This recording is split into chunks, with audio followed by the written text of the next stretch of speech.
declare a recess of the committee at any time. I now recognize myself for 5 minutes to give an opening statement, but I want to welcome all of our guests and all of our witnesses today. We really appreciate your coming, and everyone who's come to participate and to engage in this proceeding. We're going to waive on by unanimous consent, if there's no objection, Congressman Sarbanes, Congressman Gosar, and Congresswoman Fox. Without objection, they will all be waived on for purposes of participating in this hearing only. And I will now recognize myself for my opening statement. I want to thank you all for coming to the second of the committee's hearings on the Trump administration's regulatory attack on the welfare of America's children. Last month, the Department of Housing and Urban Development released a proposed rule that would demolish meaningful accountability for the government's progress on fair housing and would help trap children in a cycle of poverty, stifling their growth and constricting their mobility and opportunities in life. The 1968 Fair Housing Act required HUD to, quote, affirmatively further fair housing and remedy decades of systemic housing discrimination. For decades, the federal government had engaged in deliberate discrimination to segregate by race and advantage whites over African Americans. Many people think that residential segregation just happened in America, but it didn't. The federal government, along with state and county governments, were integrally involved in the process. The New Deal in World War II gave birth to the systematic use of redlining, as the federal government refused to insure mortgage loans in African American neighborhoods. The Federal Housing Administration recommended building highways to rigidly segregate African Americans from white neighborhoods and from desirable city resources. The government financed the construction of entire communities on the condition that the houses built there could not be sold to African Americans and other non-white citizens. So the 1968 commitment to remedy this disgraceful record was a major and promising policy departure. But a 2010 GAO study found that HUD had added, quote, only limited value in terms of eliminating potential impediments to fair housing. The Fair Housing Act's key provision, therefore, lay essentially dormant for a half-century until the Obama administration moved to enforce it, to desegregate our communities and work towards fair housing. The Trump administration now proposes a radical U-turn, choosing to return to the segregationist housing policies that failed the American dream for 50 years. HUD's proposed rule eliminates consideration of race or segregation from HUD's fair housing oversight. It eliminates the obligation of local housing authorities to identify and address discriminatory housing patterns. It destroys guarantees for community participation that allow people to engage in formulating the housing policies that shape their own experiences, and it prioritizes affordable housing in an isolated and abstract way, rejecting consideration of the quality of the neighborhoods that those affordable houses are in. In short, HUD is proposing to rubber stamp housing plans without serious accountability and without any eye towards making fair housing a serious national priority. A child's zip code should not dictate his or her destiny, but studies show that living in high-poverty areas has lifelong detrimental effects on a child's educational and employment prospects and long-term mental and physical health. More than 8.5 million children in America, 12% of the young people in the country, live in concentrated poverty. African American and American Indian children are 7 times more likely to live in poor neighborhoods than white children, and Latinx children are nearly 5 times more likely. Reviving the American dream for everyone requires a deliberate commitment to equity and fair housing. President Trump's abdication of federal oversight means kids across America are more likely to get trapped in a poverty cycle of the government's making. Congress must push back against this dereliction of duty. I want to remind my colleagues of the promise of all of America's children. Our dear former Chairman Cummings spoke of the difference that a change in neighborhood made for his own ability to reach his potential in life. He said that moving to a high-opportunity neighborhood, quote, opened my eyes to a better world. I had the opportunity to attend integrated and high-quality public schools where I was inspired to excel. It is not an exaggeration to say that the housing moves my family made were critical to the tremendous opportunities I've had in my life. Many sociologists say that integrated neighborhoods create access to networks of social and economic opportunity which people may otherwise be deprived of. How many young people who could be inspired by Elijah's example are we failing by abandoning them and refusing our responsibility to ensure that every neighborhood in America is a neighborhood of real opportunity and diversity? We owe it to America's young people to hold this administration accountable for gutting the first federal effort in decades aimed at meaningfully enforcing fair housing and reversing decades of deliberate race segregation in how Americans live. I'm now delighted to recognize the ranking member, who today is Mr. Keller, the gentleman from Pennsylvania. We're delighted to have you sitting in, Mr. Keller. Thank you, Chairman Raskin, for holding this hearing today. Thank you, people that are here to testify, members of the testifiers here, and also the public to join us. We all agree there shouldn't be any conditions in public housing that would pose any kind of disadvantage or risk to residents, including children. I agree that we need to work towards solutions that empower state and local communities to invest in housing choices for all residents at all levels of income. I am proud that the American dream is alive and well thanks to the economic boom under President Trump. Employment is near an all-time low, and people across all incomes, education, and skill levels are able to secure high-paying jobs. Now we need to use the engine of capitalism to leverage funding to create more affordable housing and choices. After all, housing is part of the American dream. Burdensome regulations at state and local levels prevent building affordable housing units. Our local communities need to have a serious debate about how to create housing affordability and choice for all residents. The Obama administration rule was a burdensome paperwork exercise with no enforcement that would have done nothing to produce actual affordable housing. Unlike the Obama administration rule, the Trump rule relies on state and local governments as the driver to identify their own local barriers to housing affordability and propose solutions. The Trump administration rule recognizes that housing needs in Pennsylvania are different than housing needs elsewhere. It reduces regulatory burdens on communities while still holding local governments accountable for housing affordability. If local government continually fails to affirmatively further fair housing, their federal funding through HUD could be reallocated to communities who are doing a better job of providing affordable housing choices for their citizens. The Trump administration rule strikes the right balance between affirmatively furthering fair housing and allowing local governments to set priorities for their constituents.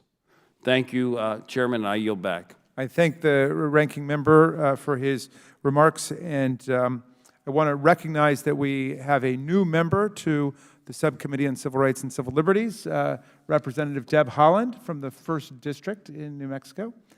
We're delighted to have you with us and look forward to your participation and contribution to the work of our subcommittee. And with that, I want to recognize the chair of the full committee, Chairwoman Maloney, for her opening statement. Thank you. I want to thank my colleague and friend, Representative Jamie Raskin, chair of the Subcommittee on Civil Rights and Civil Liberties, for convening this important hearing on the proposed affirmatively furthering fair house rule that guts fair housing accountability. This is the second in a series of 4 hearings examining the negative effects of the Trump administration's poverty, housing, hunger, and health regulations on children. As I've said before, the Trump administration is engaged in an attack on children. The administration should be creating economic opportunity and ensuring the health and well-being of our nation's children, but instead they've been prioritizing special interests. It's our job in Congress to protect all children from harmful regulations and ensure they have the resources to reach their full potential. Today, we will examine how the Department of Housing and Urban Development is completely abdicating its duty to promote fair housing. If this rule goes into effect, ongoing housing discrimination and segregation will continue to be swept under the rug, and HUD will end up doing far less to reduce segregation and expand housing opportunities for protected groups, further trapping children in concentrated poverty. Any effort to address fair housing should actively fight for a long legacy of discrimination and promote access to opportunity for our children. And I yield back. Thank you very much, Madam Chair, for those excellent opening remarks. And I now want to welcome our witnesses. Jorge Andre Soto is the Director of Public Policy at the National Fair Housing Alliance. Thank you for joining us. Ellen Lee has come all the way from New Orleans, where she's the Director of Community and Economic Development for the city. Thank you for joining us, Ms. Lee. Dr. Megan Sandel is at Children's Health Watch, the co-lead principal investigator, which is at the Boston Medical Center. Thank you for coming. Atira Griffin is the founder and CEO of Bond Incorporated. Bond stands for Building Our Nation's Daughters. Thank you for coming. And finally, we have Michael Hendricks from the Manhattan Institute. Thank you for joining us, Mr. Hendricks, as the minority witness. And with that, each of you is given 5 minutes, and I'm going to ask to swear you in. If you would stand and raise your right hand if you would. Do you swear or affirm that the testimony you're about to give is the truth, the whole truth, and nothing but the truth? So help you God. Let the record show that all of the witnesses answered in the affirmative. Thank you. Please be seated. Please be sure to speak directly into your microphone. And without objection, your written statements will be made part of the official record. And you are limited to 5 minutes, but then, of course, we'll be following up with questions. And I know that the members have a lot to talk to you about. With that, Mr. Soto, you are now recognized to give an oral presentation. Chairman Raskin, Ranking Member Keller, and members of the subcommittee, my name is Jorge Andres Soto, and I am Director of Public Policy at the National Fair Housing Alliance. Thank you for the opportunity to testify here today and for your engagement on this issue. Where you live determines the opportunities you and your family will have, the quality of school your children can attend, whether they have safe places to play, whether they are exposed to environmental hazards, whether they have access to healthy food, and other important variables that affect life outcomes. With the passage of the Fair Housing Act, Congress made a promise that every neighborhood would afford children all of the opportunities that they need to succeed. Regrettably, that promise is under attack as the Trump administration works to undermine the protections under the Act. HUD's proposed affirmatively furthering fair housing rule fundamentally undermines and conflicts with the intent and purpose of the Fair Housing Act. It will undoubtedly perpetuate residential segregation, racially concentrated poverty, and the harms to children that result. Residential segregation and racially concentrated poverty in the United States were and still are by design. The forced displacement of American Indians and westward expansion policies, the institution of slavery, Jim Crow policies, the segregation of people of color in post-oppression public housing, and their exclusion from homeownership programs created by the Homeowners Loan Corporation and the Federal Housing Administration, the proliferation of deed restrictions, restrictive covenants, exclusionary zoning ordinances, and redlining, the institutionalization of people with disabilities, and the willful disregard of the Fair Housing Act's AFFH provision all created the segregation that defines and limits our neighborhoods and communities to this day. The federal government played a consequential role throughout all of this history, and the Act's AFFH provision was explicitly written to right those wrongs. It states that recipients of federal housing and community development funding must use those dollars in a manner that furthers the Act's policies. And in 1972, the Supreme Court reaffirmed that the Act recognized that where a family lives, where it is allowed to live, is inextricably bound up with better education, better jobs, economic motivation, and good living conditions. However, it was not until 1995, 27 years after the Fair Housing Act was enacted, that HUD adopted the first AFFH rule. The 1995 rule required jurisdictions to conduct an analysis of impediments to fair housing, take steps to overcome those impediments, and maintain records about both. HUD provided little guidance, no actual oversight or accountability measures, and no resources to jurisdictions to ensure that the federal dollars they used in their neighborhoods were being spent to advance the goals of the Fair Housing Act. The Government Accountability Office, HUD, local officials, and fair housing advocates alike agreed that the 1995 rule was a failure. In 2015, HUD adopted an AFFH rule that addressed all of the weaknesses GAO identified, and it included additional provisions to ensure that jurisdictions could meaningfully advance fair housing goals. The 2015 rule provided a clearer definition of what it means to affirmatively further fair housing, an analytical framework for fair housing plans, a uniform set of data to inform local analysis, a regular schedule by which plans were to be conducted, and required a robust community engagement process to ensure fair housing issues could be brought to light and included in fair housing plans. The rule, for the first time ever, required that fair housing goals be incorporated into consolidated plans, PHA plans, and annual progress reports. It also required that plans identify and prioritize fair housing goals with metrics and timelines to assess progress towards accomplishing those goals. In diametric contrast, the proposed rule before us eliminates any requirement for jurisdictions to assess local residential patterns of segregation. It does not require a data-driven approach and provides no planning tools to help grantees tackle barriers to fair housing. It ignores the intersection between housing and other key indicators of opportunity that exist as a result of housing and community development decisions, and it requires no meaningful community engagement to give the public a voice in identifying and prioritizing fair housing goals. Simply put, the proposed rule does not satisfy the requirements of the Fair Housing Act. It would allow jurisdictions to certify compliance with the Act even if they fail to address discrimination or perpetuate residential segregation and racially concentrated poverty. This is not a fair housing rule. Instead, it reflects an endorsement of the segregation and racially concentrated poverty that have produced harmful health, educational, economic, and social outcomes. Our nation's children deserve so much more. Thank you. I look forward to your questions. Mr. Soto, thank you for your admirably cogent and concise presentation there. Just very quickly, when you say AFFH rule, what does that stand for? That's Affirmatively furthering fair housing. It's not a fun phrase. So affirmatively furthering fair housing rule. Yes. Okay, so when we say AFFH, we're talking about the rule which compels the government to affirmatively further the fair housing values. That's right. Okay, very good. Ms. Lee. Good afternoon, Chairman Raskin. Good afternoon, Chairman Raskin, Ranking Member Keller, Chairwoman Maloney, and members of the committee.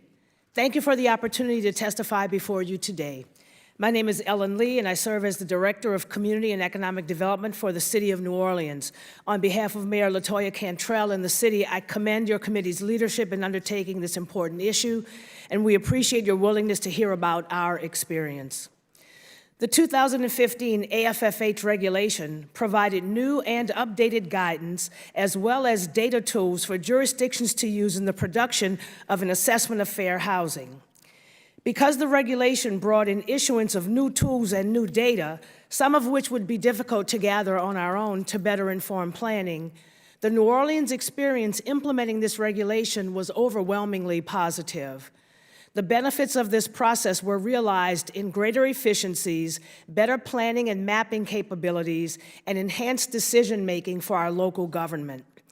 The regulatory framework encouraged collaboration with the Housing Authority and other partners, which doubled our planning capacity, while also taking into deeper consideration the broader range of families being served through both agencies.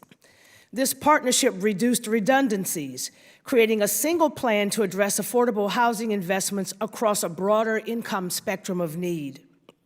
The process required not only local data, but local expertise and robust citizen input. And who better experts on the needs of their families and their communities than the people who live there? Through the data provided, we could take a more comprehensive look at non-entitlement housing funding, tax credits, FHA financing, and even private capital, giving us new insight into our neighborhood makeup. In 2016, New Orleans' neighborhoods were more racially and socioeconomically segregated than they had been in the past 20 years. This surprising revelation, at least to me it was surprising, helped change our mindset about the investments that we make in housing. That it is equally important that we invest in affordable housing as where we invest in affordable housing. That preserving affordable housing is also critically important. Since receiving HUD approval of our plan, we have implemented a pilot program for voucher-based families to help them move to neighborhoods of opportunity to better access the services they need. We have reprioritized our HUD entitlement funds, bringing new rental housing opportunities to some neighborhoods while incentivizing homeownership in others. We have also been more intentional in creating strategic partnerships and leveraging HUD funding with additional public assets such as land and incentives. We have worked more closely with other city departments to increase non-housing investments in underserved neighborhoods, expanding workforce training, health, and child care services into those neighborhoods, sometimes using existing facilities such as libraries and community centers. Funding decisions for new housing developments are made in part on a proposed development's proximity to transit and other amenities. The adjustments we have made are consistent with what research tells us about how place matters. Economists have performed statistical analysis of the effect of place on interrupting intergenerational poverty. The infrastructure and fabric of a neighborhood can have a profound impact on multiple generations. Children from low-income families who are able to live in resource-rich neighborhoods tend to earn more as adults, are more likely to be college educated, are less likely to be single parents, and are more likely to live in higher income neighborhoods as adults themselves. Mayor Cantrell's administration is especially dedicated to making long-term decisions that positively impact today's children, our leaders of tomorrow. Roughly 1/4 of New Orleans renter households include children. Studies demonstrate that housing quality can significantly impact children's health and school performance. Substandard housing conditions are often correlated with respiratory conditions in children, leading to hospitalization, missed school days, and lower school performance. Besides the physiological effects of hazards on health that lead directly to lower literacy rates, health and learning outcomes for children are also negatively impacted by disruptions associated with frequent moves that often accompany living in substandard housing. The decisions we make today are the tomorrow we build for our children. I thank you for the opportunity to speak with you today, and I'm happy to answer questions. Thank you very much, Ms. Lee. I appreciate your excellent testimony. Dr. Sandel. Thank you, Chairman Raskin, Ranking Member Keller, Chairwoman Maloney, and the distinguished members of the House Oversight and Reform Subcommittee on Civil Rights and Civil Liberties.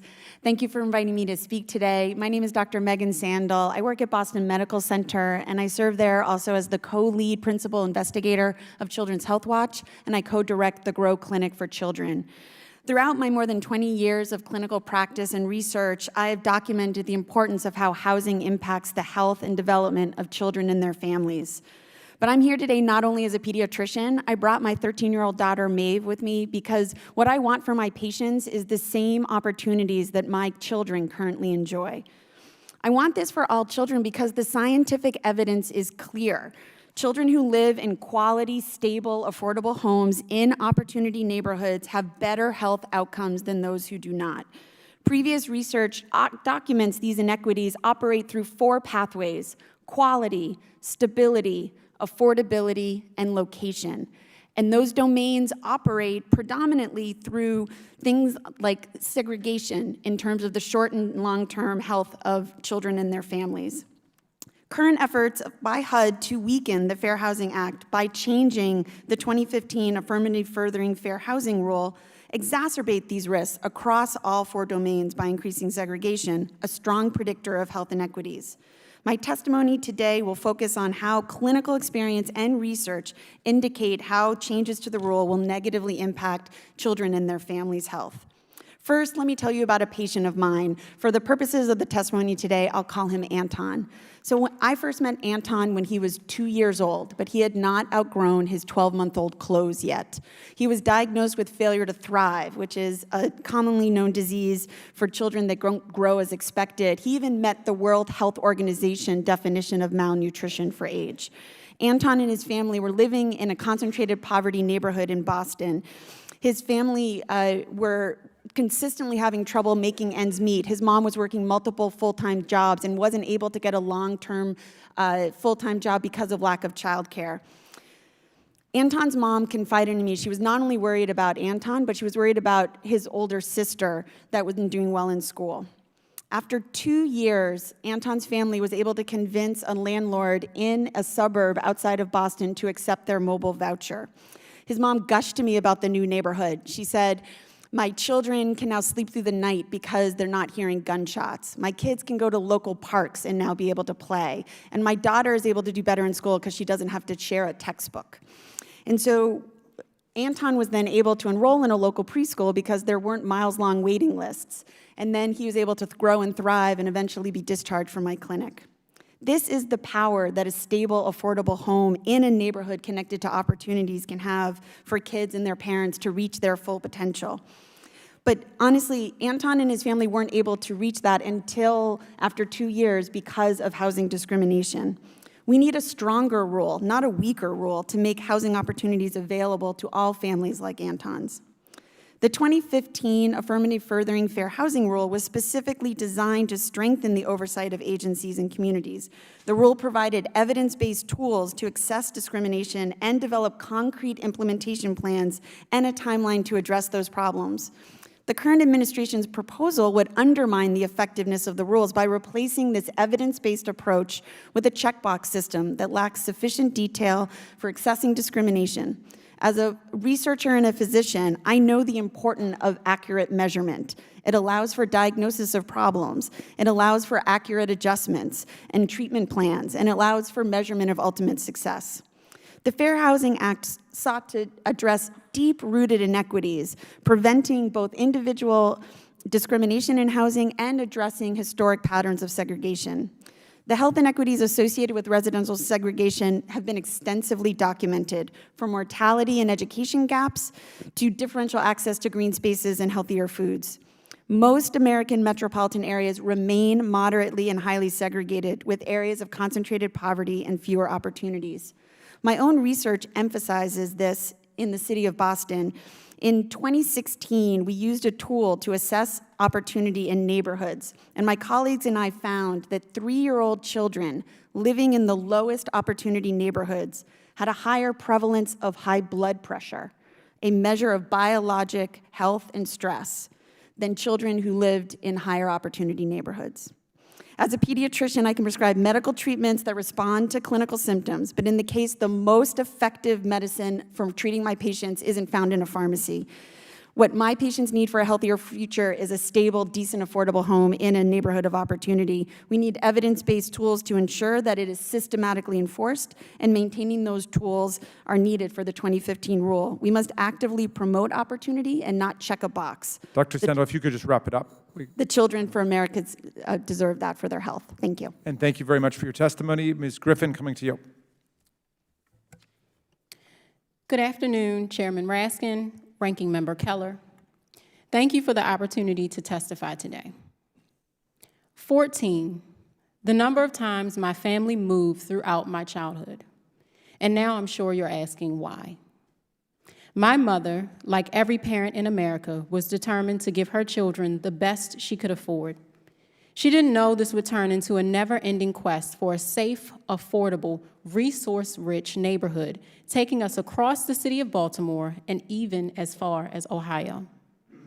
Generations upon generations of Black and brown families have been left to chase opportunity due to the federal government's failure to keep one simple promise made in 1968. Access to fair housing. 14 neighborhoods, 10 zip codes, and in each one, I was a different child. My first neighborhood, where my great-grandparents settled, was and still is considered a Black enclave. I remember riding my big wheel down the tree-lined street and playing in the park with my brother. My school was well-funded, top-rated, and just a short walk away.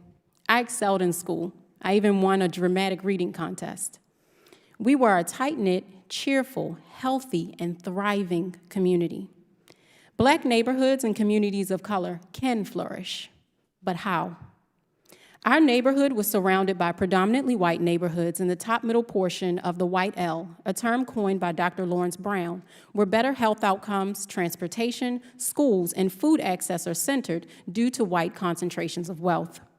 Our community tertiarily benefited from decades of investment in white communities only because of our geographic location in the midst of them.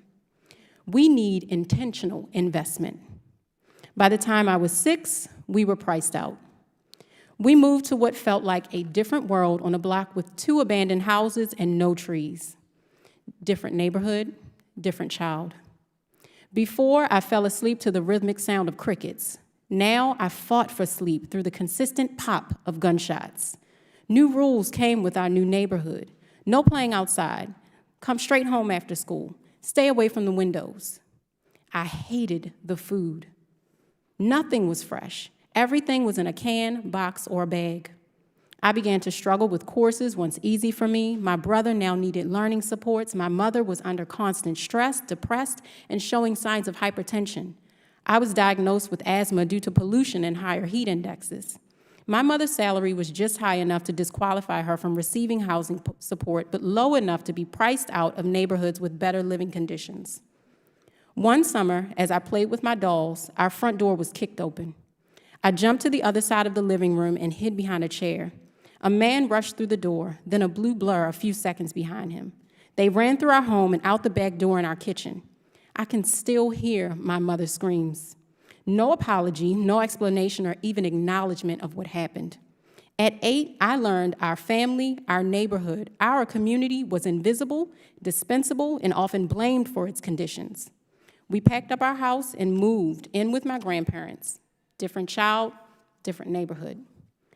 I learned a lot from my grandmother, Veronica. She spent 24 years working at the Housing Authority of Baltimore City, poring over thousands of applications from families for housing. She shared her frustration with the lack of clear federal frameworks and support to ensure all families could thrive. Even while battling stage 4 pancreatic cancer for years, housing for these families was still urgent for her. I wonder if my grandmother's push to implement measures to disrupt racist housing policies would have moved the needle forward in Baltimore. Unfortunately, her battle with cancer and fight for fair housing ended in 2002. I am here to carry my grandmother's legacy further. I give voice to her experiences and those on the ground fighting for solutions to prevent 14 moves in another child's life.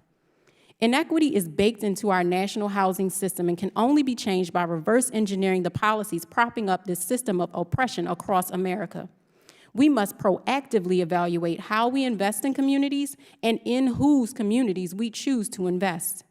It is easy to say these regulations cause too much paperwork or cost too much.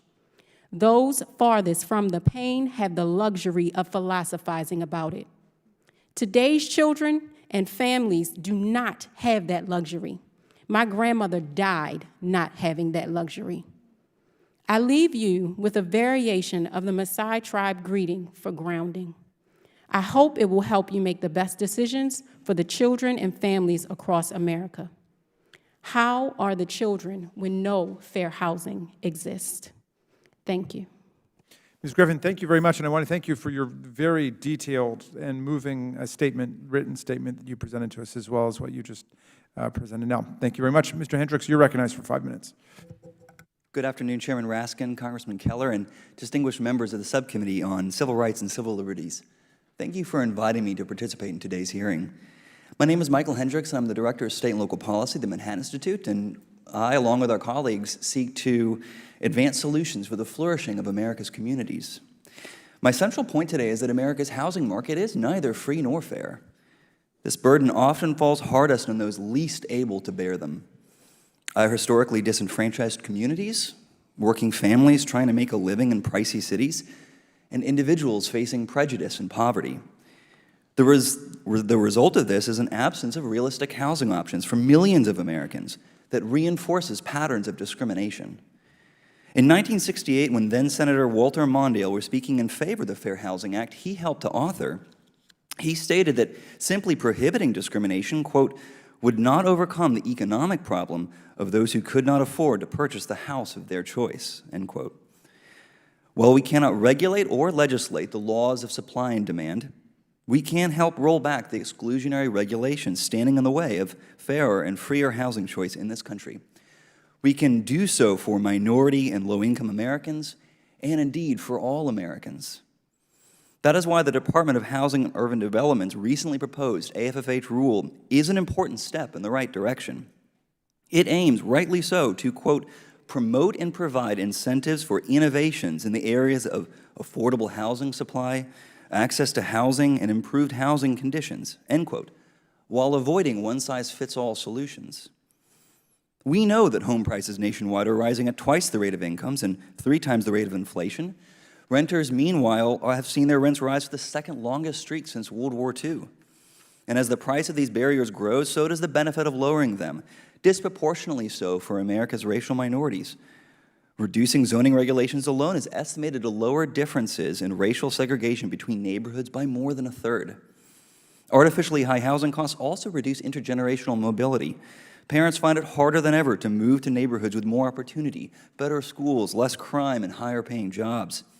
Homes near good schools are nearly 2.5 times more expensive than those near underperforming schools, and those realities have enormous costs on the life outcomes of children. With the state of housing in America and the recently proposed AFFH rule, it is reasonable to ask whether the Fair Housing Act is achieving its goals 5 decades on. The prior AFFH rule, finalized in 2015 under President Barack Obama, in reality did little to loosen the grip of restrictive housing policies that led to residential segregation and disparate opportunity in the first place.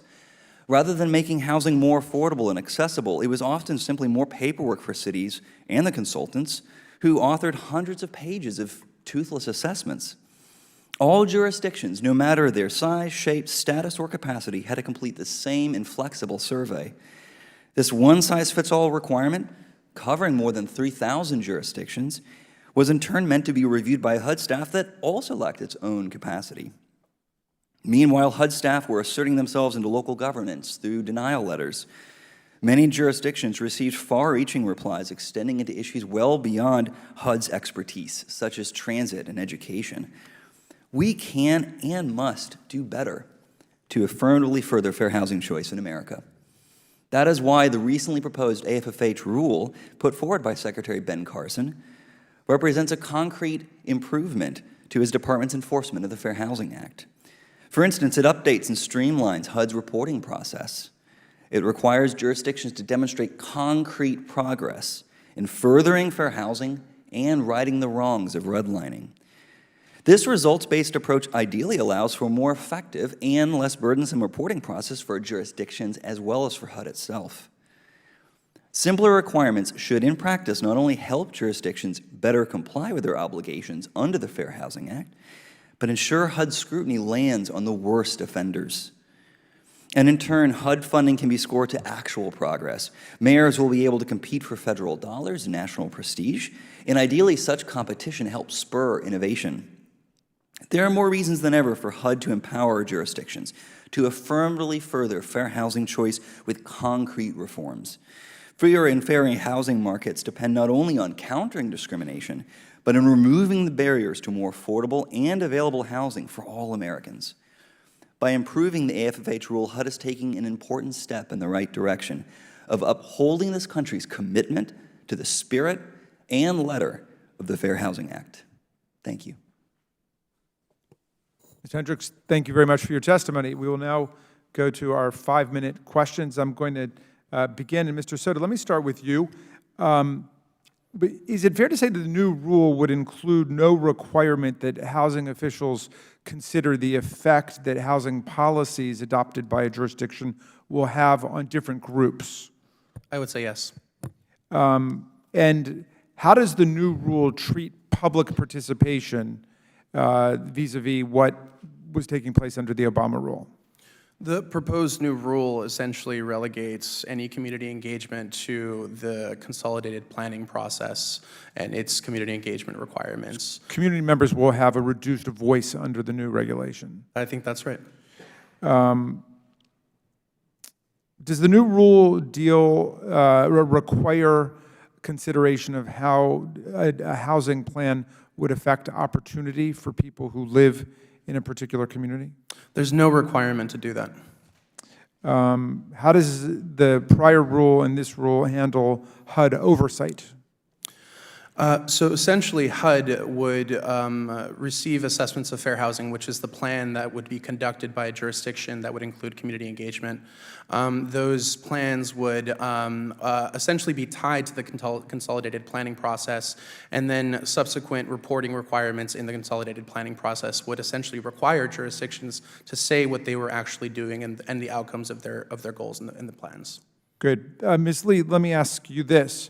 how did the public participation requirement and the affected class analysis requirement under the Obama rule work in New Orleans? And was it to your benefit or to your detriment to have those requirements? We believe it was greatly to our benefit. We got perspectives from people living in neighborhoods that we would not have otherwise had we not needed to engage them. And what about the requirement that you try to consider what the effect would be of a particular plan on different communities? It absolutely, we always want to strive for outcomes for people and not just outputs. And so having that perspective definitely made us focus more on so what of making our investments in housing. And were you able to put to use the database that the Obama administration provided to localities? We would not have been able to produce that locally, but we used it very effectively. And that's how we determined, for example, that there was deeper segregation in New Orleans in 2016 than had been in the past 20 years. So that was useful information that will not now be provided to you? That's correct. Okay. Dr. Sandel, if this rule goes into effect, what will the consequences be for the health and well-being of children, the kind of children you work with in Boston?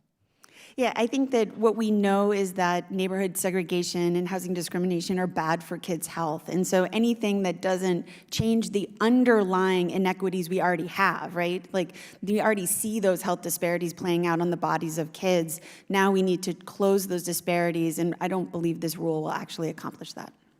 Very good. And Ms. Griffin, I was very moved by your statement in the description of your childhood and growing up. And a lot of people seem to think that housing patterns are just natural. They just happen that way. But you seem to be arguing that government plays a real role here in shaping people's experience of how they grow up, their neighborhoods, and so on. Tell us what you think about the proposed rule that the Trump administration is offering here. I think that this rule opens the window for more discrimination and less plans that actually meet the necessary outcomes for people living on the ground.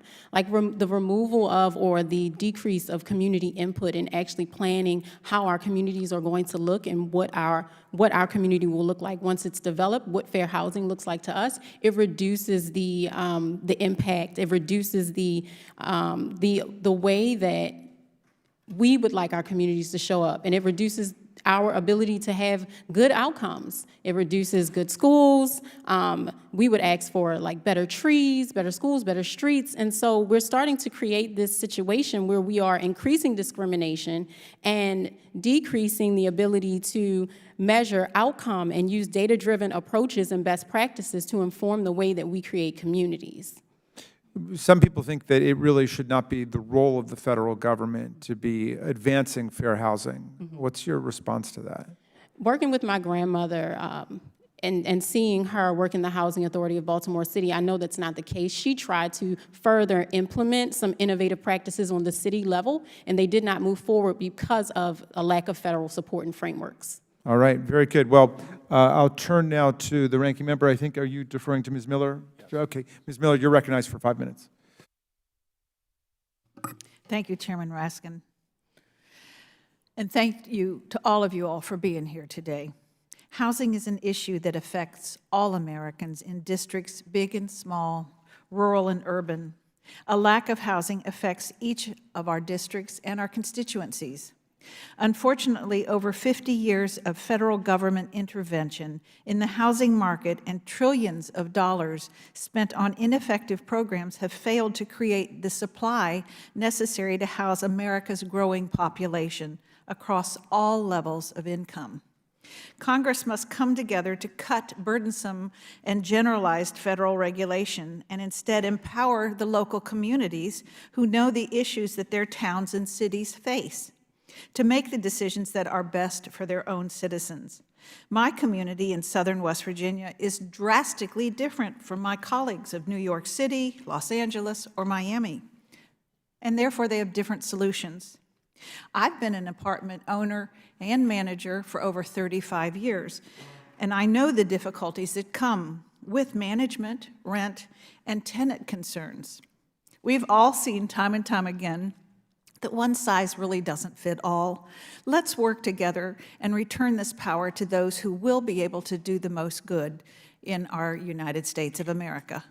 Mr. Hendricks, what difficulties do rural communities have when it comes to the housing supply compared to more urban areas?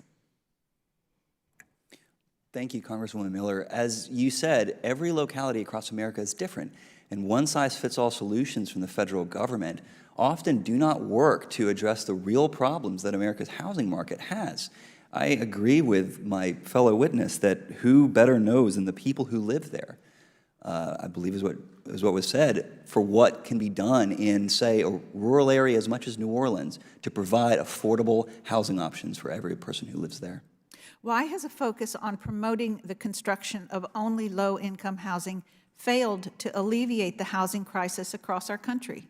There are a number of regulatory burdens that those who produce new housing face, and those regulatory burdens, whether they're land use restrictions or fees, apply not only to market-rate private developers, but to those providing affordable or moderate income, or even those providing public housing. So unless we reduce the exclusionary rules that stand in the way of providing housing for all Americans, we can't provide more affordable housing in any form. So then why has apartment construction focused more on higher income developments instead of housing for families of all incomes? Often that is the only way that some apartments can pencil out in construction costs. When it costs hundreds of thousands of dollars, regulations add hundreds of thousands of dollars under the cost of the construction of a single apartment unit, simply adding a parking requirement to an apartment in San Diego could add $50,000 to that apartment unit. When that occurs, it's difficult to construct any apartments that are affordable for the common man or woman, and that's a difficulty that we must reconcile ourselves to if we want more affordable housing options for more people. Well, I've even found that the difference in where I live, people want to know if the parking's covered or not covered, and here it's how much does it cost? It's just an entirely different thing. How will the new Trump administration rules alleviate some of the burdens on communities and create more housing choice? Ultimately, alleviating the burden standing in the way of fair housing choice is a responsibility that falls on localities and the states that oversee them. Those localities are ultimately responsible here, and I believe that a results-based approach to empower those communities to provide more fair housing choice would be both more effective and more streamlined. I don't believe that there's been any proof that a small number of HUD officials here in DC or an even smaller number scattered around the country would really know what each and every one of the 3,000 communities that they would be engaging with would actually need to right the wrongs of redlining. Will federal rent control actually create affordable housing for Americans across all of the demographics? The desire for rent control in many communities, even federally, does come from a real desire for more affordable housing. That is certainly true. But it's unclear that that will actually create more housing. What most economists of all stripes do conclude is that it will constrict housing supply, not add more housing, and that the housing that is locked down will be for incumbent renters and not for newcomers, not for new immigrants. It will tend to benefit older residents and not younger ones. It'll tend to benefit single renters and not families. We can't have that as any sort of a solution for this country, let alone for any city in America. Thank you. I yield back my time. Thank you very much, Ms. Miller. I go now to Ms. Ocasio-Cortez, the Vice Chair of our subcommittee. Thank you, Mr. Chairman. Research has clearly communicated that segregated, concentrated poverty has long-term devastating effects on the health and welfare of our nation's children. And when we fail to recognize the disparities that our children face by virtue of their zip code and by our inability to act, we fail our kids. And for so often, you know, my own life experience, the zip code that a child is born in determines so much of that child's destiny. The Child Opportunity Index is a study that analyzes the neighborhoods across America on the quality of their schools, green spaces, food, air, health insurance, your quality of life.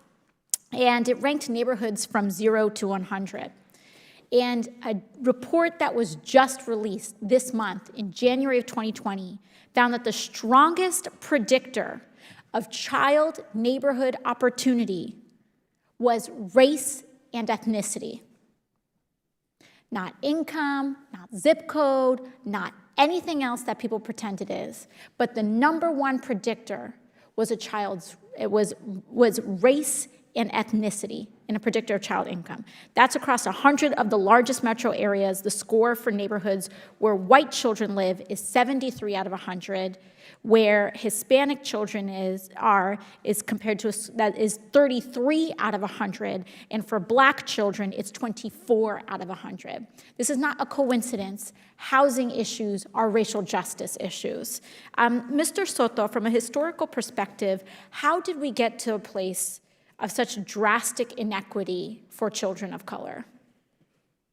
I think that if you look at the entire history of this country, you'll see that segregation and racially concentrated poverty that results from that was very much by design. I mentioned earlier the history of segregation, the history of slavery, the history of Jim Crow policies, the way that New Deal and other programs that were intended to increase or create home ownership and also create public housing were all segregated, not actually open to people of color in any way. And what you see is if you look around a number of different places across the country and you look at a map of today and you put over a redlining map that were used by the Homeowners Loan Corporation, that were relied upon by the Federal Housing Administration and by the private market to exclude those neighborhoods and those redline communities, you'll see that they're very similar from when the Fair Housing Act was passed and before. Absolutely. And Ms. Lee, can you share any conclusions you came to during your city's fair housing process about how segregated, concentrated poverty impacts communities and the children in them? When we were studying our communities and identifying those racially and socioeconomically concentrated areas of poverty, they all overlapped to areas where we had high crime and violence and low-performing public schools.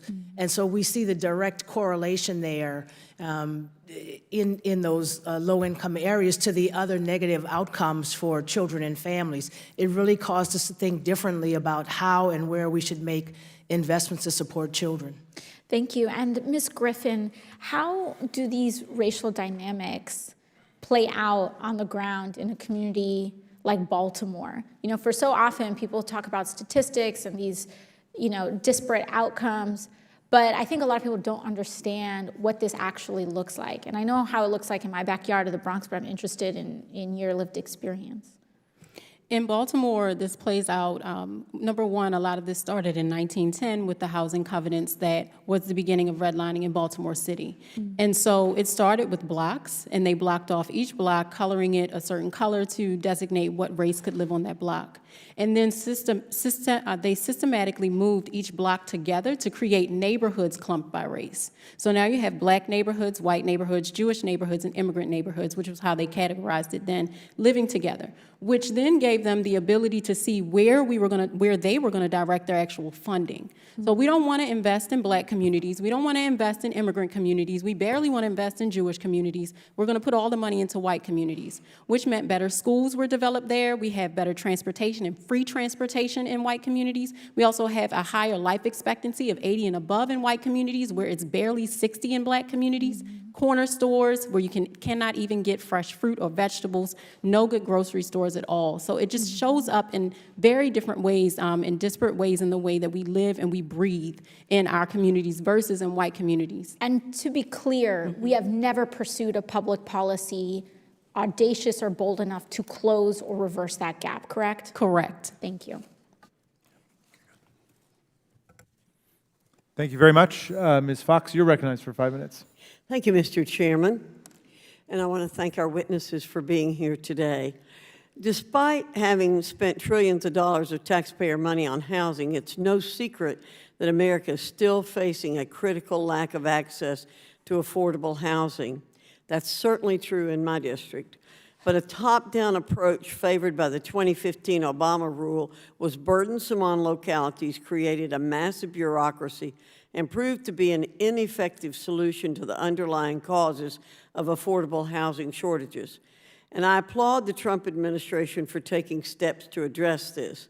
It's my belief that we need solutions that reduce restrictive regulations, that reduce the supply of housing, and instead allow the free market to flourish. Mr. Hendricks, what would you recommend the federal government do to help local communities with common sense approaches to housing while avoiding a one-size-fits-all overreach? Thank you, Congresswoman Fox. I want to applaud you for supporting the YIMBY Act, which recognizes that there is a tremendous shortage of housing in America. We are underproducing housing by over 7 million homes. That shortfall cannot be met by the government. That has to be met by the private sector. And as the federal government, we can provide necessary resources so that localities can have common sense approaches to housing. That means recognizing their own role in the housing shortage, and that also means recognizing what they can do to fix that shortage, and leveraging the community development block grant process to do that, similar to what AFFH is doing, is something that a bipartisan group of those in Congress, both houses of Congress, have agreed on. Thank you.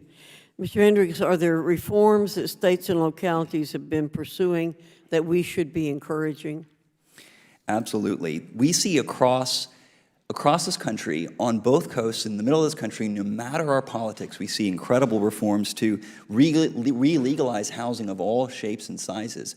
California, we see Oregon, we see many other localities allowing for backyard cottages to be developed. We see North Carolina even imposing a 15-day business limit for building permits involving small family dwellings, and not just single-family homes, duplexes as well. Those sort of reforms are what we should be applauding and what we should be encouraging, helping localities learn from one another. Thank you. Do you think, I believe, that the private market is able to address affordable housing shortages? I believe that they are not only able, but that they desire to. We see companies even now sprouting up, like PadSplit from Georgia, that wants to allow people who live in single-family homes to be able to rent out rooms there to create mini apartment buildings in single-family home residential areas. Now, maybe not everybody wants that, but if somebody chooses that, we should be able to have the freedom to do it. And unfortunately, you have local laws that stand in the way of that. If persons are not part of the same family, they can't live under a single-family home's roof. Those are the kind of common sense reforms that I think we can make progress on. Well, in your expert opinion, how would the Trump administration's rule impact housing for children? Partly what we've heard from everyone in this panel is that by allowing free and fair housing choice, we can allow families and their children to not be stuck in neighborhoods of low opportunity. And right now, we have high housing costs, all too often in areas of high opportunity. And there's no amount of HUD overreach or forced displacement of individuals that will fix that problem. We must make it more affordable for people to be able to move and to move into neighborhoods that they choose to move into. The federal government can play an important role in informing families on where they could move to opportunity. But if they're not lowering the regulatory barriers to introducing more affordable housing, that doesn't do us much good. Well, I thank you. I want to give you an example of something that's happening, not in my district, but in a neighboring district and in a county I hope I would be able to represent in the future. I was at Western Piedmont Community College a couple of weeks ago, and they are planning to build a great big building where they would work on teaching people to do building trades and create affordable housing within those buildings, at least the shells of those, that could then be moved on to lots. And there's a huge shortage of housing in that one county. And so the community college and the private sector entities are working together to come up with ways to solve that. So I see those kinds of things happening. I see tiny homes being built and zoning ordinances changed, as you mentioned, to allow those. So I think a lot is going on, and what we need to do is encourage the innovation that's happening all over the country. Thank you, Mr. Chairman. You bet, Ms. Fox. Thank you. And we now come to Representative Norton from the District of Columbia.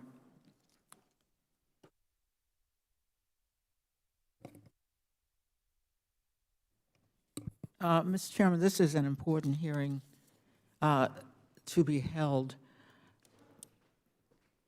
We have had success from other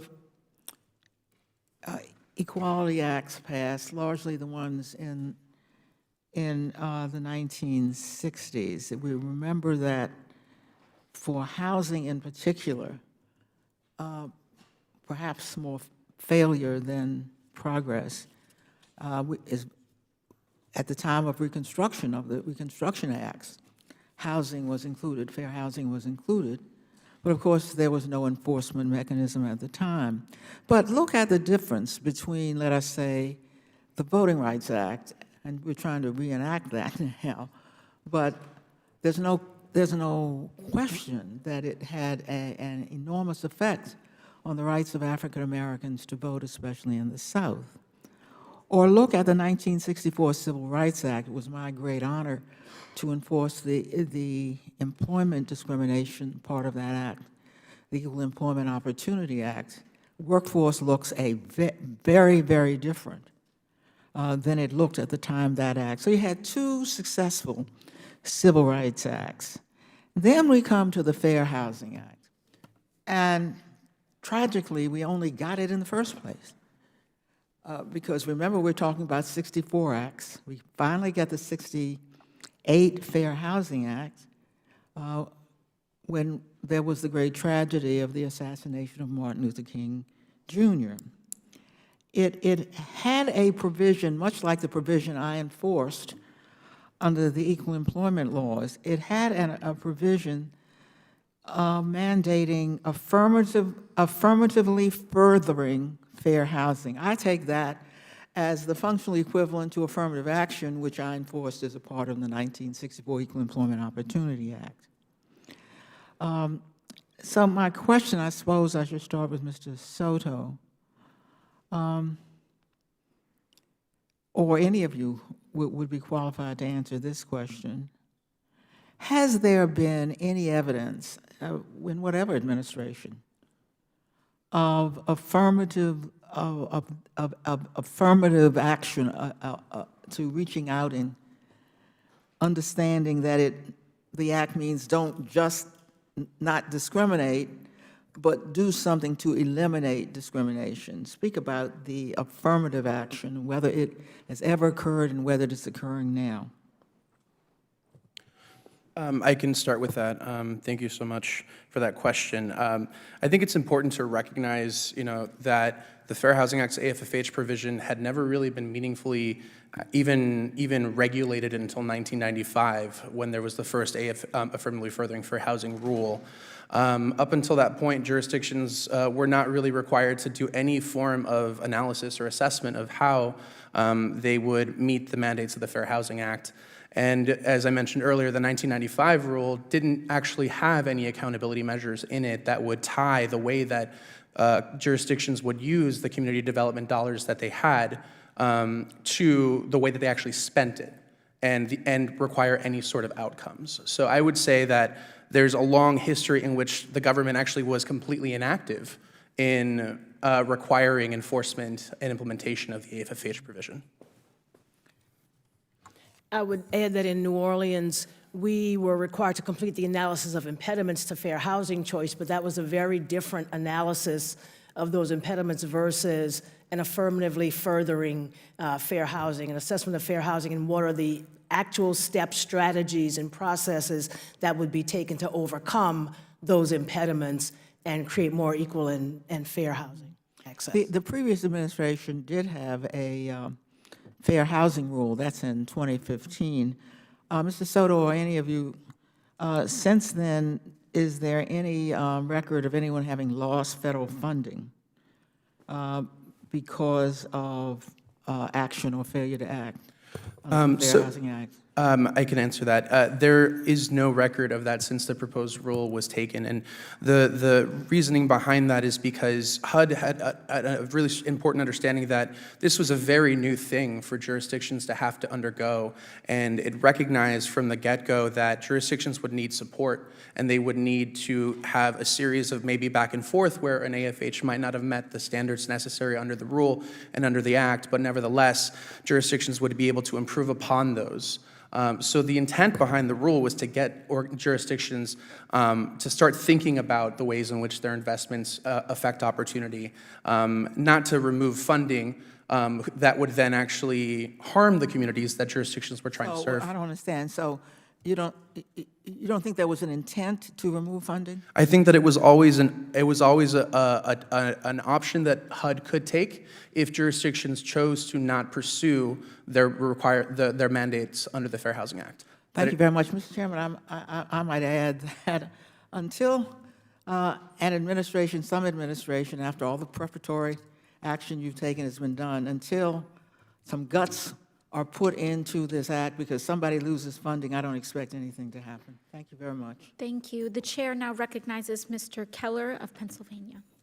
Thank you, Madam Chair. And again, thank you to the witnesses for being here today.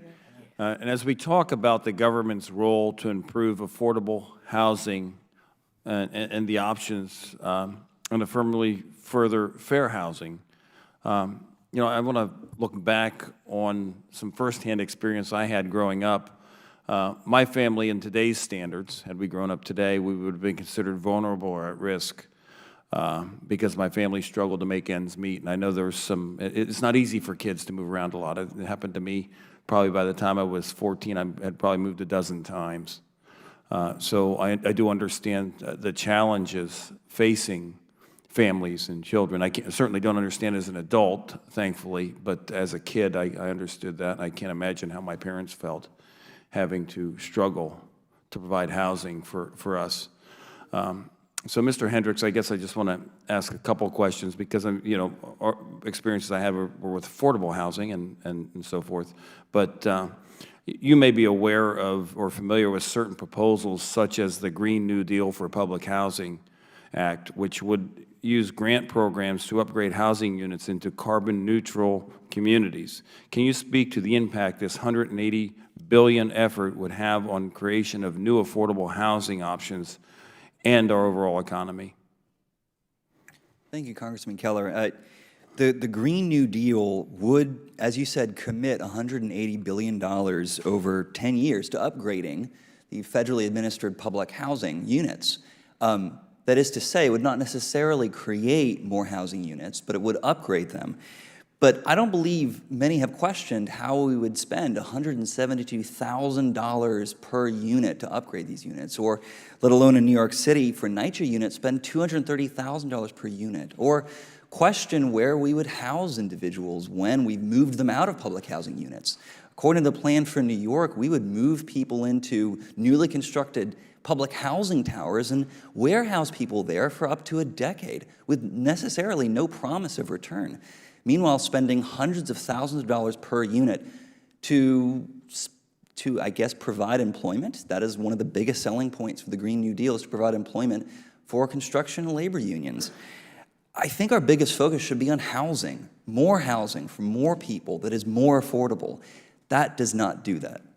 Okay, thank you. And alternatively, the Trump administration's proposed rule on affordable housing aims to reduce burdens for local communities and hold underperforming ones accountable as they address this issue. From your perspective, how might this policy affect children and families? Well, as my fellow witness stated earlier, for the Fair Housing Act and AFFH in specific, we've never affirmatively enforced it. No community has lost funding for excluding individuals for exclusive regulations that have often grounds in racism. We've generally affirmatively failed in providing fair housing. And so I think that we have tremendous opportunity this time to hold communities to account, but to also make sure that it's communities that are reforming, and it is not HUD bureaucrats making the choices for localities. I trust those in your communities in Pennsylvania more than I do those here in D.C. Thank you. And I guess to make a point, I know there's opportunity zones across the nation where investment is being made into communities that need that investment. So I think that would also, wouldn't you say that would also be a benefit to attract affordable housing and let the municipalities or the local governments sort of decide how to best do the affordable housing? That's right. The Opportunity Zones has in its name opportunity, and we need to provide that opportunity for children, for families, for people of all backgrounds, but especially those who have been historically disenfranchised. And if you look at the Opportunity Zone program, it is based on communities working with their states to identify areas of opportunity in low-income census tracts and surrounding neighborhoods. And continuing to invest in more housing in those areas is something that the Opportunity Zones enable. And together with this new AFFH rule, we can prioritize that sort of investment for more communities.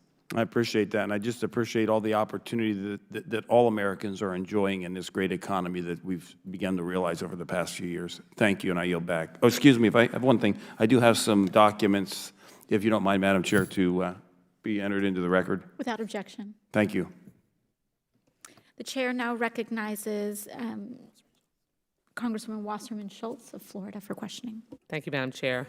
Let me just point out for the record that respectfully, the ranking member is not correct when he says that all Americans have benefited from this robust economy. We have an increasingly widening gulf between people who are doing extremely well and people who are hanging by their fingernails, for lack of a better way to express it. So to suggest that we can just whitewash the federal law on fair housing and essentially blanch it from acknowledging that we need to make sure that we are taking care not to allow discrimination based on race and racially concentrated poverty is essential. And that's what we're here to discuss today, because I really want to drill down on what fair housing really means and how the Trump administration's new rule seeks to undermine the effectiveness and do just that, whitewash the legacy of what was landmark legislation. But I want to just clarify some terms first, because, you know, this is not a common everyday discussion for most folks.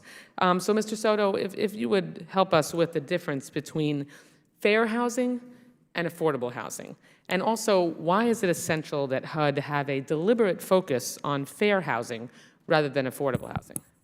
So thank you for that question. The difference between fair housing and affordable housing is really important. You can have affordable housing that is not accessible to people of color, to people with disabilities, to other protected classes. So the just the mere existence of affordable housing doesn't mean that it is fair, that it is accessible to people. And what would make it not accessible?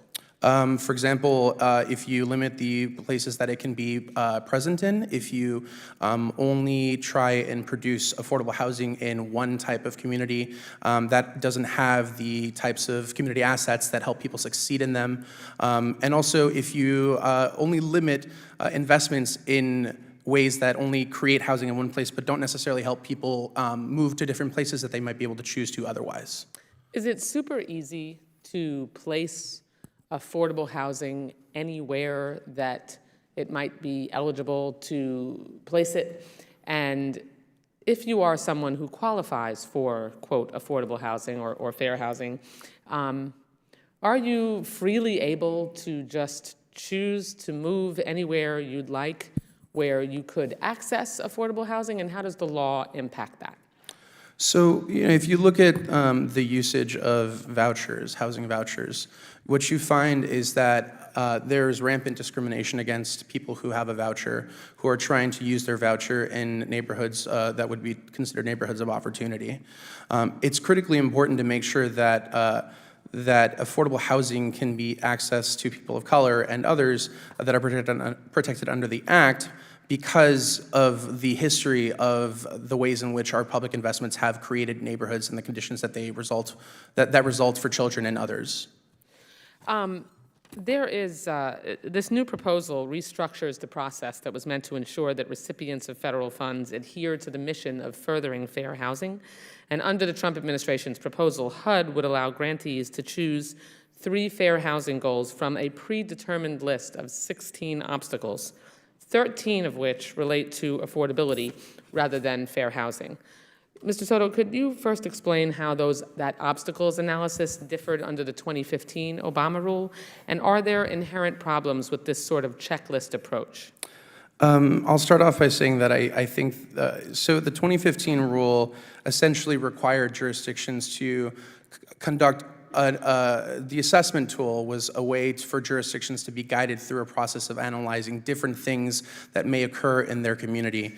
So the points were made earlier by a couple of Congress people on this committee that not every jurisdiction is the same, not every housing market has the same needs, and recognizing that the 2015 AFFH rule gave jurisdictions a host of different options that they could consider the types of and how that affected opportunity. In terms of, and I'm sorry, the second part of the question was the current list of the proposed. What are the inherent problems in this checklist approach? So, first of all, like you mentioned, the overwhelming majority of those have nothing to do with access for any of the protected classes under the Fair Housing Act. Beyond that, there's nothing in the proposed rule that compels jurisdictions to fix any of those problems. And if I can just jump in as my time is expiring, essentially, and this is, please let me know if you think this is accurate, it demands no accountability. It does nothing to end the disparity in opportunity in our neighborhoods. It can only be described as yet another attack by the Trump administration on civil rights, one that will have a detrimental impact on children, on child poverty, housing, hunger, and health. And Madam Chair, I will tell you, I am fortunate to represent a district that really has a higher middle to upper middle class and even wealthier population. I mean, the cold reality is that the chances of locating affordable housing and or fair housing in most places in my district are somewhere between slim and none. I've watched it happen. And if you further gut and make it harder than it already is because of the NIMBY attitude of far too many people, because there but for the grace of God go I, it will be nearly impossible, and it's extremely difficult already, for people who are struggling to find an affordable place to live that is not discriminatory in nature. And thank you for your indulgence. I yield back the balance of my time. Thank you. The chair now recognizes and welcomes to the subcommittee for the first time Ms. Holland of New Mexico. Thank you, Madam Chair. And thank you all so much for being here this afternoon. As a career-long community organizer, I understand the value of ensuring everyone in any community has a chance to participate in our government. My concern, along with many fair housing advocates, is that this new rule diminishes the level of public participation guaranteed to people seeking to influence fair housing in their neighborhoods. And my first question is for you, Ms. Lee. Whose voices are most likely to be lost in the process without a robust public participation requirement? It's the voices of those most directly impacted by the discriminatory practices, by the segregated neighborhoods, the neighbors that are isolated from opportunity. And so I feel like if those people don't have a representative or an advocate to speak on their behalf, it's basically up to them. They're on their own. Yes. As a practitioner, how did engaging participation as required in the 2015 regulation impact the community?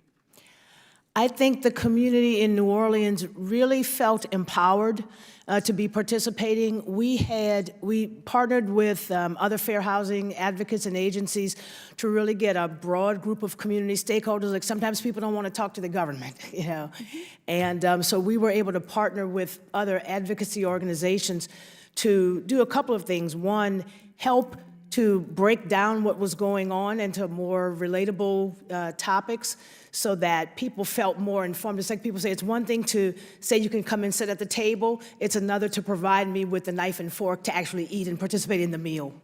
Thank you. Thank you, Ms. Lee. Ms. Griffin, do you believe community members care about their housing situations and, if afforded the option, would engage with local governments to provide valuable direct input into the plans? Absolutely, and I've seen it happen in Baltimore. I've been in meetings where there have been over 100 residents come because this was when the 2015 rule had been passed before it was taken away in 2018. So this was 2016. Two separate communities, hundreds of members in the room, talking to folks who were going to redevelop that community about the steps that were going to be taken. And they came several times. So not only will they come and participate and ask questions and inform the process. That's excellent. Ms. Griffin, if the mothers in your program were able to attend a fair housing public participation meeting in Baltimore like the one required in the 2015 rule, what would they be asking for in terms of fair housing? I'm so glad you asked that question, and so are they. First, they would ask for quality buildings that do not look like military barracks.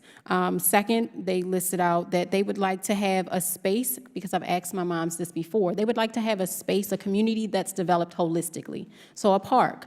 Investing in the school is a part of the requirement to be able to redevelop this area. Figuring out how to make sure we bring good grocery stores to the area that have fresh produce.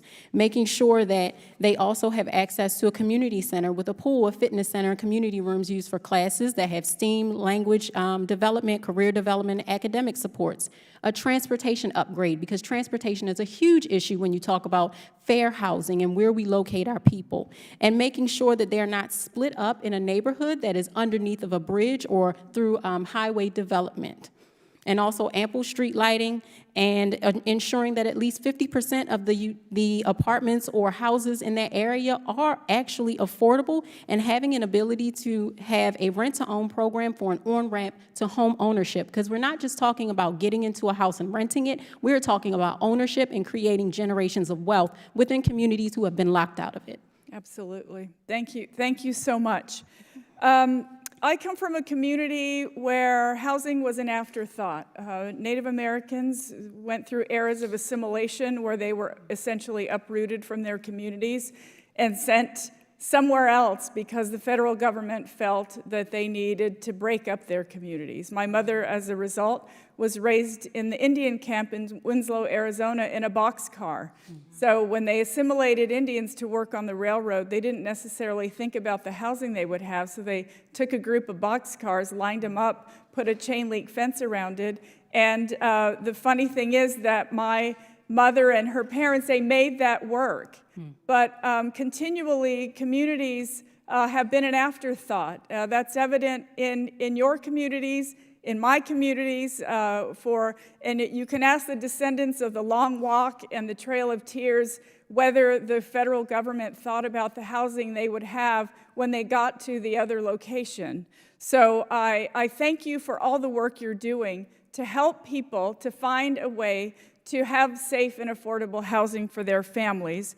And I just want to say that all citizens have a right to participate in this process.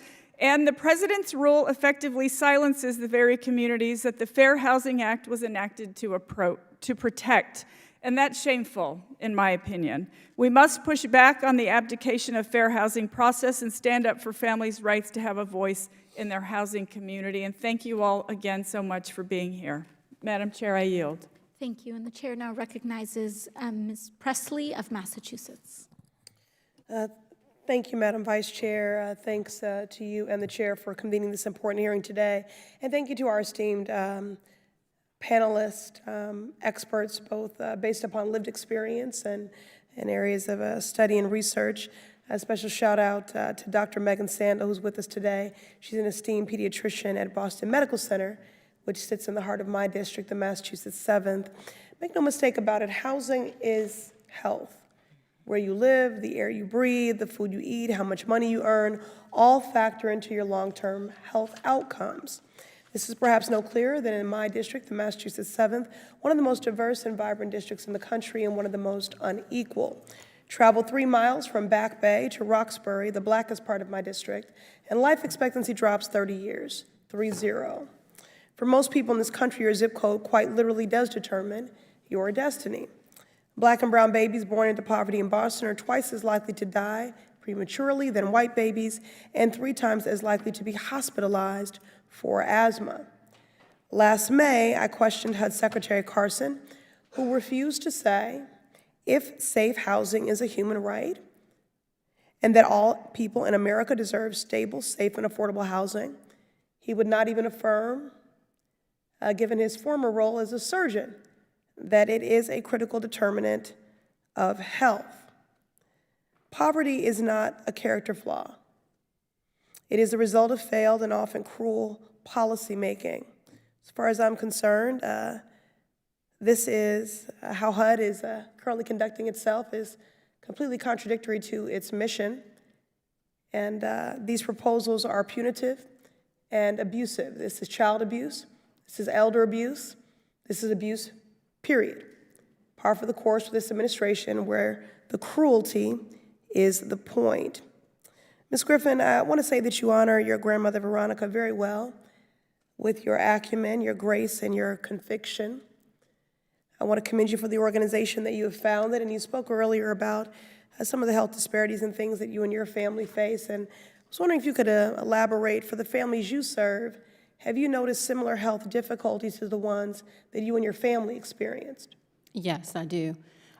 We have quite a few of our moms and daughters who suffer both sometimes from asthma, and we also have a lot of moms who are suffering with high blood pressure and also increased weight, struggles with weight management because of the poor and processed food that's in their neighborhoods. Okay. And what about trauma? How do you see trauma manifesting and showing up? And this is concentrated poverty. And given that well, anyway, I'll let you answer that first. Yeah. So trauma shows up in so many ways. And in Bond, we actually have an instituted practice of like restorative circle, because we cannot even begin to start to help our moms and daughters process how to have positive relationships and how to move toward economic mobility without addressing the trauma they face in their neighborhoods, which includes violence. When we live in these low opportunity neighborhoods, unfortunately, we are impacted heavily by violence. Over-policing is another experience of trauma that we often have to help deal with. Also, rejection, because our moms are struggling every single day to try to provide for their children. And if they're looking for a new house, if they're trying to get another job to help support what they want their girls to have, and they're often rejected, that causes that mom to have a dejected, depressed personality. So we deal with depression. We deal with low self-esteem in our girls, just because of the generational impacts of living in poverty and being forced to live in those areas without having access to fair and equitable housing. That's right. And that's why the work that you're doing, and the visioning in partnership with community is holistic. Yeah. So what we're seeing is really intergenerational trauma, poverty, and poor health outcomes. Dr. Sandler, you've said before that the best prescription you can give kids in your care is a healthy place to live. Can you expand on that? How does equitable, fair housing and a high opportunity neighborhood compare to the medications you are able to prescribe to your patients?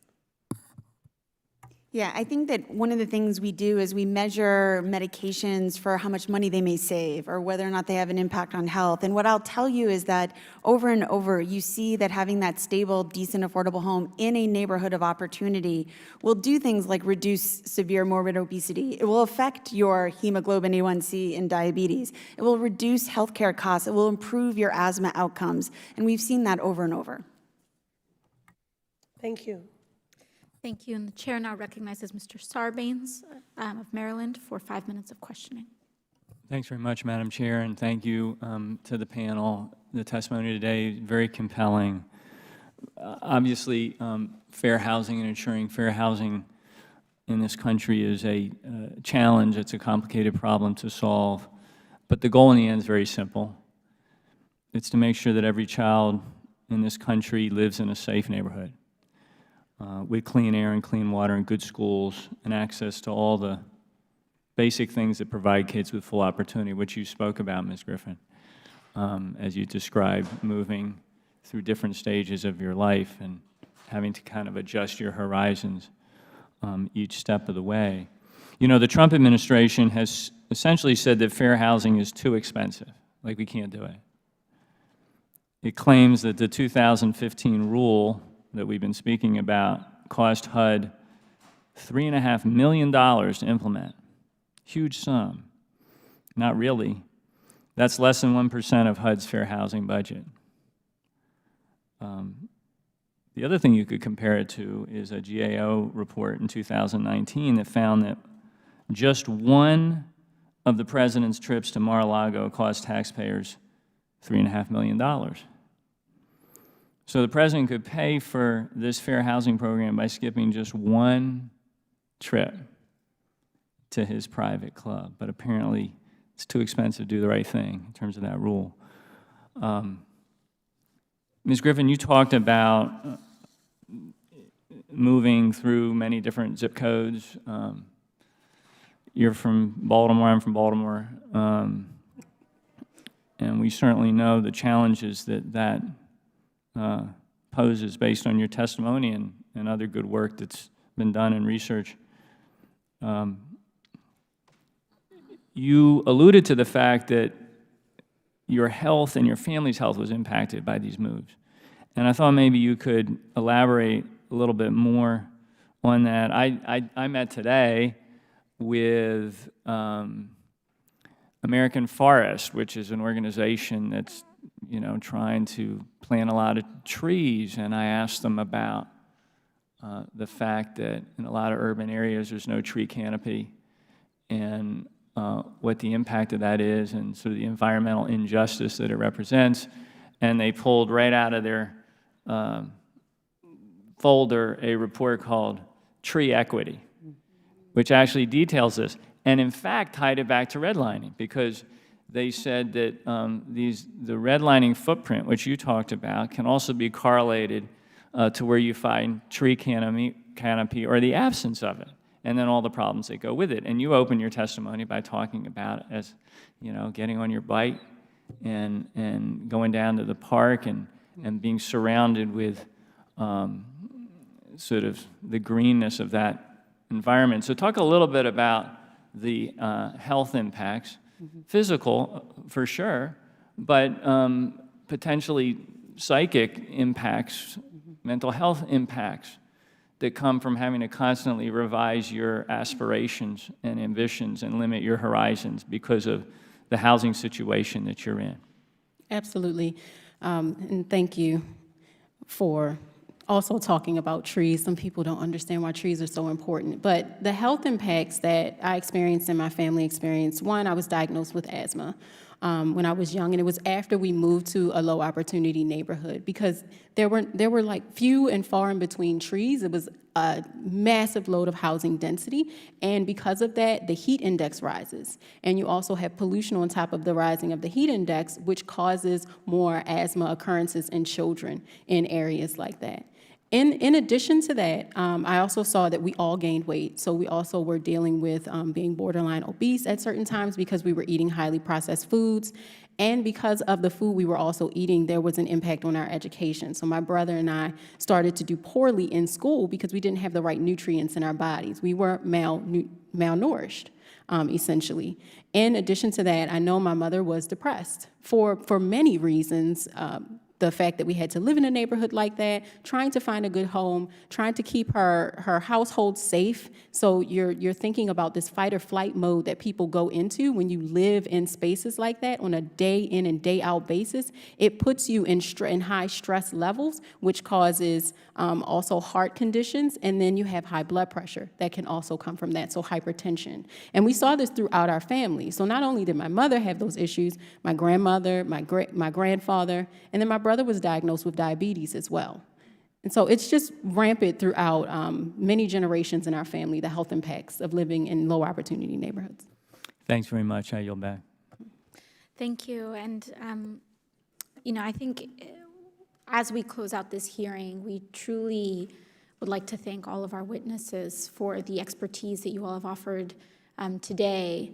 I would be remiss if I didn't address earlier critique of legislation that I had introduced regarding the Green New Deal for public housing. And I would simply like to say that housing is not just an ability to sleep somewhere. It's the ability to be safe, the ability to be healthy. There are a lot of people, as I go home to my district, there are children that are coughing up blood in their public housing facilities because they are being poisoned by lead and asbestos. And there are a lot of folks here that will tell us that it's too expensive for them to live their lives justly.